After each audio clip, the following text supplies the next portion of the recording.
channel Ngulik Horor.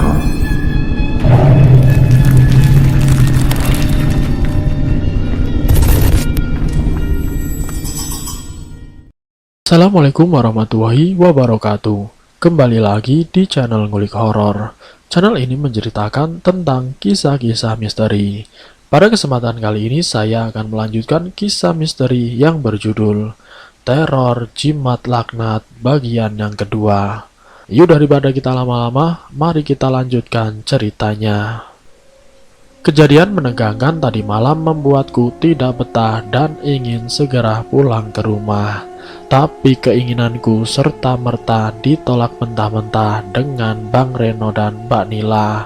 Ya, aku pun merasa terlalu kekanak-kanakan dan seperti tidak punya perasaan karena tega meninggalkan Mbak Nila sendiri di rumah. Dan akhirnya aku pun mengalah. Aku berharap kejadian mengerikan itu tidak akan terulang kembali. Seperti biasa pagi ini aku akan pergi berbelanja. Mbak Nila sudah menyiapkan kertas yang berisi bahan-bahan yang harus kubeli. Dengan sigap kupacu motor menuju warung yang letaknya tidak jauh dari rumah Mbak Nila. Sesampainya di warung seperti hari kemarin, kulihat beberapa ibu-ibu asik bercengkrama dan mengobrol dengan seru. Aku tersenyum melihat mereka dan mereka membalas senyumku dengan manis. "Dek, apa kamu tahu? Tadi malam di rumah Bu Yati ada yang melihat Cindai?" Tanyanya begitu melihatku datang. "Saya tidak tahu, Bu. Kapan kejadiannya?" Aku balik bertanya. "Tadi malam, Dek, sekitar pukul 10. Rumahnya Bu Yati itu di seberang rumah Mbak Nila. Anaknya kebetulan juga lagi hamil muda, Dek," jelas si ibu. "Memang bahaya ya, Bu.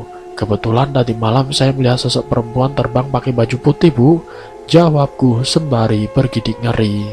"Nah, kamu hati-hati. Ya, itulah Cindai. Bahaya itu. Kayaknya dia mengincar Mbak Nila.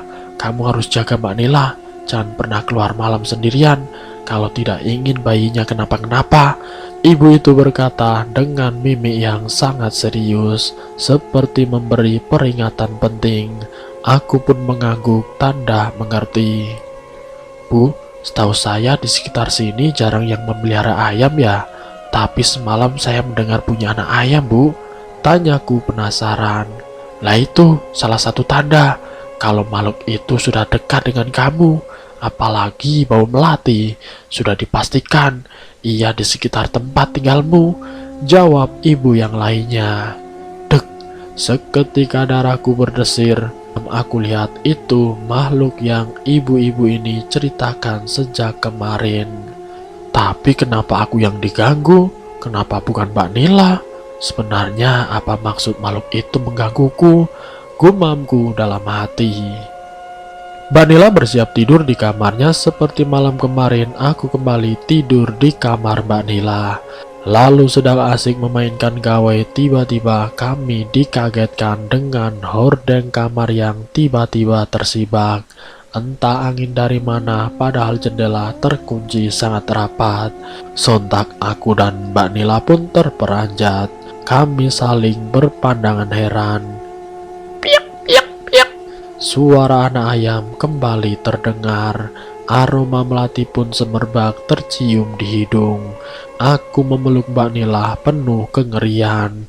Tapi Mbak Nila tidak bergeming.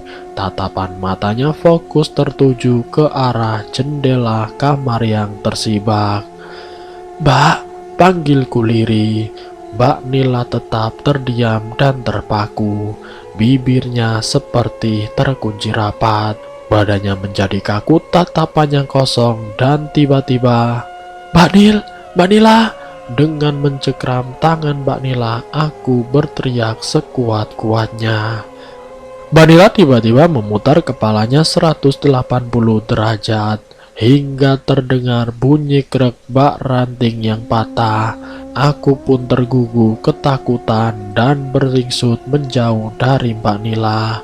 Sekarang di hadapanku Mbak Nila yang tampak mengerikan terkekeh melihatku ketakutan. Kepalanya menghadap ke belakang, matanya tajam menyorot ke arahku. Bibirnya menyunggingkan senyum menakutkan. Ia tertawa terbahak membuat mulutnya ternganga lebar. Saking lebarnya mulutnya menjadi robek dan mengeluarkan darah yang mengalir deras. Aku semakin ketakutan melihat Mbak Nila yang berubah menyeramkan. Dari mulutnya keluar belatung dan kelabang berukuran besar. Ia merangkak mendekatiku yang terduduk lemas di lantai kamar. Kepalanya menghadap ke atas dengan badan yang merangkak lambat ke arahku. Aku semakin terpojok, tidak bisa kemana-mana. Pandangan mengerikan itu seketika membuatku lemas tidak berdaya. Ia semakin mendekat dan terus mendekat.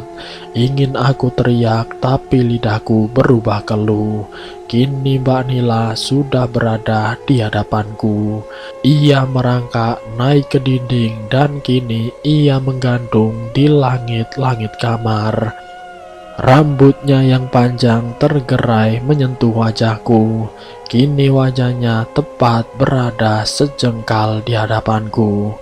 Darah kental yang keluar menetes ke mata dan hidungku, meninggalkan aroma anyir yang sangat menyengat. Mataku tidak dapat terpejam, aku seperti patung yang tidak dapat bergerak. Belatung dan kelabang berjatuhan ke arah wajahku. Aku hanya bisa menangis terseduh memohon ampun. Nila kini jadi milikku. Tidak ada siapapun yang bisa mengambilnya dariku. Nila dan anaknya sudah menjadi milikku. Teriaknya sangat menakutkan. Aku masih tidak mampu bergerak. Yang kuingat kini hanya satu, yaitu Tuhanku. Dengan sisa-sisa tenagaku, aku mencoba mengucap bait demi bait ayat Al-Quran. Dan aku berdoa yang diajarkan oleh ibuku. Lama-kelamaan semua anggota tubuhku mampu digerakkan. Lidahku sudah lancar membaca bait demi bait doa. Usahaku membuahkan hasil. Mbak Nila tiba-tiba terjatuh dari langit-langit kamar dengan teriakan yang memekakan telinga. Kepalanya pun kembali memutar ke posisi semula. Ah! Teriaknya nyaring memenuhi seisi kamar. Dan tidak lama Mbak Nila terhuyung kemudian terjatuh di atas kasur pingsan. Bersamaan dengan pingsannya Mbak Nila, tiba-tiba jendela terbuka dengan sendirinya dan menyibak tirai jendela. Tampak samar-samar asap putih keluar dari jendela kamar dan kemudian menghilang. Dengan sisa-sisa tenaga, aku berusaha bangkit dan menutup jendela kamar. Terhuyung aku mendekati Mbak Nila yang masih lemah tidak berdaya. Ia tidak sadarkan diri. Aku tahu Mbak Nila tidak baik-baik saja. Kulihat ada memar di kaki dan tangannya terjatuh dari ketinggian, tentu berpengaruh dengan kandungannya. Aku semakin khawatir mendapati Mbak Nila yang tidak kunjung sadarkan diri. Aku pun berusaha menelpon Bang Reno. Tut, tut. Berulang kali ku telepon tapi tidak jua ada jawaban. Ya, hal yang wajar mengingat ini sudah lewat tengah malam. Mungkin ia sedang tertidur pulas. Iya dek, kenapa? Akhirnya Bang Reno menjawab teleponku. Bang, balik bang, aku takut di sini. Tolong aku dan Mbak Nila bang. Rengekku kepada Bang Reno. Singkatnya dengan tergobok ku ikuti suster dan dokter yang membawa Mbak Nila masuk ke ruangan. Perasaan kalut membelenggu di hatiku. Tak tega rasanya memberi kabar kepada ibu tentang nasib menantu kesayangannya. Bang Reno pun tidak dapat dihubungi sedari tadi. Tinggal aku sendiri yang menunggu di rumah sakit. Mbak Nila belum juga sadar. Tapi anehnya analisa dokter Mbak Nila baik-baik saja.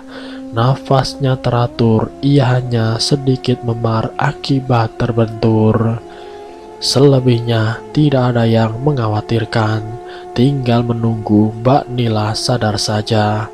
Dengan setia aku menunggu Mbak Nila hingga malam menjelang.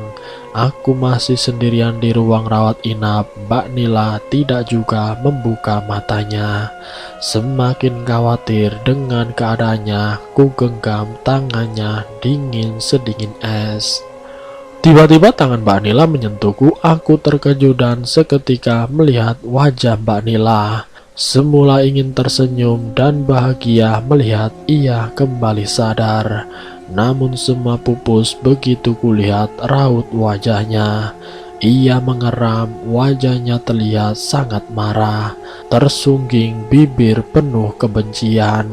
Matanya melotot tajam, membesar dan membulat seperti ingin loncat dari tempatnya. Aku tahu itu bukan dia. Itu bukan kakak iparku. Aku yakin itu makhluk yang sama sedang mengincar istri Bang Reno.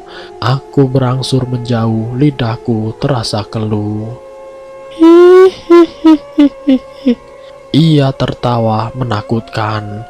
Mbak Nila menangis dan tertawa secara bergantian. Ia kemudian berdiri di atas ranjangnya seraya mengelus perutnya yang membesar. Sudah kubilang, ia milikku. Percuma kau membawanya kemanapun. Aku akan terus bersamanya sampai ia mati. Ucapnya menunjuk ke arahku. Aku hanya bisa diam terpaku, air mataku merembas. Aku tidak tahu harus berbuat apa. Tidak ada sedikit pun keberanian hinggap dalam hati. Aku hanya berharap Bang Reno segera hadir dan menolongku. Suasana rumah sakit pun sangat sepi, tidak ada lalu lalang dan pergerakan orang-orang di sekitar. Seolah-olah waktu terhenti. Kulihat dengan jelas Mbak Nila mulai terkikik sembari menggaruk-garuk perutnya. Dalam kekalutan, ku dengar pintu kamar Mbak Nila terbuka seketika. Kulihat Bang Reno dengan wajah yang terheran mendekati istrinya. Sayang, kamu kenapa? Suaranya bergetar melihat tingkah istri kesayangannya. Dek, apa yang terjadi dengan mbakmu? Tanya Bang Reno menatap ke arahku. Itu bukan Mbak Nila, Bang. Mbak Nila kerasukan, Bang. Jawabku terbata. Mbak Nila tiba-tiba jatuh dengan sigap. Bang Reno menyambutnya. Mbak Nila pun kembali tidak sadarkan diri. Tiba-tiba lampu kamar mati. Aku berangsur memeluk Bang Reno, takut dalam keremangan malam. Samar-samar kulihat sosok berdiri tidak jauh dari Mbak Nila tidur. Lama-lama tampak sangat jelas karena sedikit sintar lampu jalan masuk ke dalam ruangan melalui jendela kamar. Sosok itu menyeringai mengerikan. Wajahnya hancur dan borokan mengeluarkan bau anyir yang sangat menyengat. Memakai gaun putih menjuntai disertai rambut yang tergerai panjang awut-amutan. Kukunya panjang menyentuh lantai. Ia tersenyum sinis penuh makna. Ku benamkan wajahku di dada Bang Reno. Aku tidak tahu apakah Bang Reno juga melihat makhluk itu. Yang ku dengar hanya degup jantungnya yang sangat kencang. Jelek, lampu kembali hidup dan makhluk itu sudah tidak tampak lagi. Aku pun mengucap syukur berulang-ulang kali. Bang, apa abang lihat sesuatu tadi? Tanyaku begitu keadaan sudah berangsur tenang. Mbak Nila sudah sadar tapi pandangannya masih kosong dan sulit diajak bicara. Ia hanya diam mematung tanpa merespon sedikit pun. Bang Reno mengangguk pelan. Ia tampak tenang seperti sudah biasa. Ia menatapku dengan tatapan sayu menyorotkan sebuah arti yang bisa kutebak. Maafkan abang ya dek. Abang sebenarnya sudah tahu kalau Mbak Nila diincar makhluk itu sejak lama. Makanya abang minta tolong kamu nungguin Mbak Nila. Bang Reno menghela nafas dalam-dalam. Jadi bang, gimana dengan Mbak Nila ini? Kasihan bang, selorohku. Mbak Nila akan segera abang bawa ke Pak Ustadz. Setelah ia sembuh, kita pindah ke rumah ibu ya dek. Tapi kamu janji, jangan bilang-bilang ibu. Takut ibu khawatir dek, titah Bang Reno. Aku pun mengangguk pelan tanda mengerti. Malam ini kami habiskan dengan mengobrol panjang lebar sembari menunggu Mbak Nila yang sudah tertidur pulas. Kami tidak ingin kejadian mengerikan itu terulang kembali. Pagi menjelang matahari mulai menampakkan wajahnya embun-embun bersinar terbias sinar. Angin sejuk menghembus menandakan hari yang indah. Mbak Nila sudah siuman, ia sudah kembali seperti sedia kala. Walaupun ia masih trauma dengan apa yang menimpanya, berulang kali ia meminta untuk pergi. Ia memilih pindah dari kota ini. Ia tidak mau terjadi hal yang mengerikan kepadanya dan calon anak yang dikandungnya. Bang Reno pun setuju untuk segera pindah. Teror Cindai rupanya sudah berlangsung lama, tapi hanya Bang Reno yang bisa merasakan. Setelah dirasa Mbak Nila kuat dan dokter pun memastikan Mbak Nila sudah bisa pulang. Kami memilih pulang hari itu juga dan ingin segera berbenah. Setiba di rumah, aku dan Bang Reno segera beres-beres. Mbak Nila kami biarkan duduk sendiri. Saat itu pukul baru menunjukkan jam 12 siang. Suara azan zuhur berkumandang. Aku dan Bang Reno rehat sejenak menghentikan aktivitas. Setelah makan siang kembali kami melanjutkan aktivitas yang sedari tadi sempat tertunda. Tidak terasa hari mendekati waktu maghrib dan kami masih asik berbenah tanpa menghiraukan Mbak Nila yang sedari tadi diam 1000 bahasa. Brak! Sebuah suara menghentikanku dan Bang Reno. Kami saling menatap bingung mencari asal-usul suara benda yang terlempar. Prang! Lagi-lagi suara benda yang terlempar, namun kali ini pecah. Pandangan kami tertuju pada Mbak Nila yang berdiri di sudut dinding ruang tamu. Ia masih tertunduk. Di tangan kirinya ia memegang vas bunga dan bersiap melempar ke arah Bang Reno. "Awas bang!" teriakku lantang. Prang! Bersyukur Bang Reno sempat menghindar hingga vas melesat tidak mengenai wajahnya. Aku dan Bang Reno segera mendekati Mbak Nila. Mbak Nila membalikkan badan dan berjalan pelan menuju kamarnya. Tangan Bang Reno berhasil menggapainya. Ia seketika menghentikan langkahnya. Mbak Nila pun akhirnya mematung. "Dek, kamu kenapa?" ucap Bang Reno. Tidak ada jawaban dari bibir Mbak Nila. Ia hanya terdiam. Hihihihihi. Tiba-tiba Mbak Nila tertawa nyaring. Kepalanya berputar menghadap Bang Reno 180 derajat, sehingga kepalanya membelakangi tubuhnya yang menghadap ke depan. Bang Reno terjingkat dan memilih mundur menjauhi Mbak Nila. Brak! Mbak Nila menjatuhkan dirinya. Kini ia merangkak dengan kepala menghadap ke atas mendekati Bang Reno yang kini terpojok di sudut dinding ruang tamu. Tatapannya nanar. "Abang, mana jimat Mbak Nila?" teriakku kemudian. Aku yakin jimat itulah yang memanggil makhluk jahat ini datang meneror Mbak Nila. Di lemari kamar, Dek, ucapnya terbata. Mbak Nila semakin mendekat dan kini ia merangkak naik ke dinding. "Hahaha, kau kira bisa lari dan membawa Nila dariku? Percuma," hardiknya. Kutebiskan rasa takut dan berlari ke kamar mencari jimat laknat yang disumpah Mbak Nila. Ku bongkar dan akhirnya kutemukan jimat itu. "Alhamdulillah," ucapku. dan aku segera berlari menuju Bang Reno yang kini keadaannya tengah terjepit. Makhluk itu kian mendekati Bang Reno dengan tawanya yang mengerikan.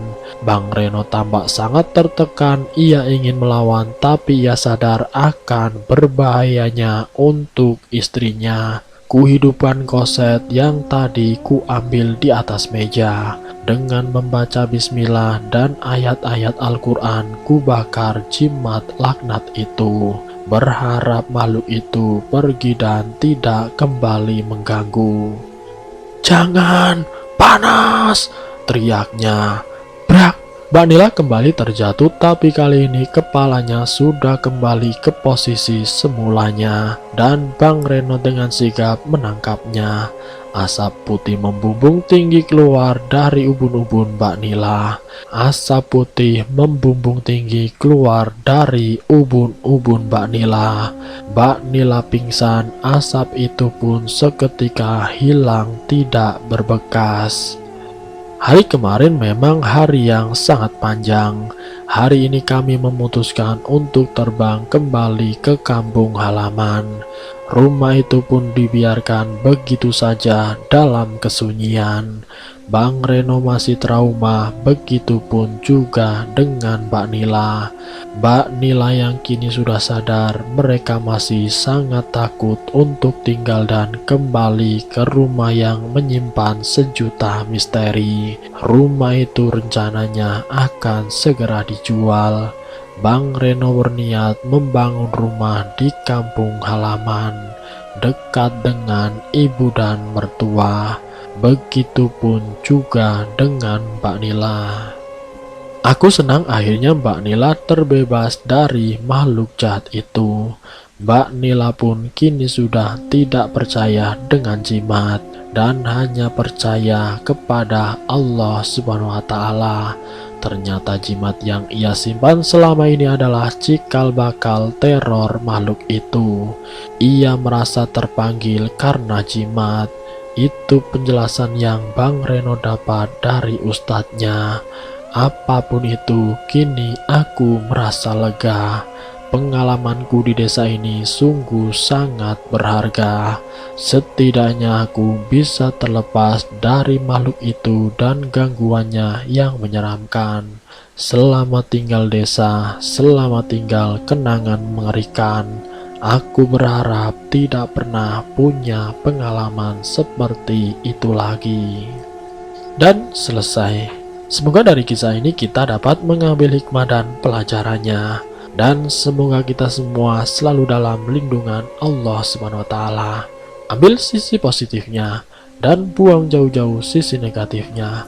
Terima kasih sudah mampir di channel kami. Jika kalian tertarik dengan video kami, silahkan tekan tombol like, share, dan komen. Tekan subscribe untuk mengikuti video kami yang selanjutnya. Wassalamualaikum warahmatullahi wabarakatuh.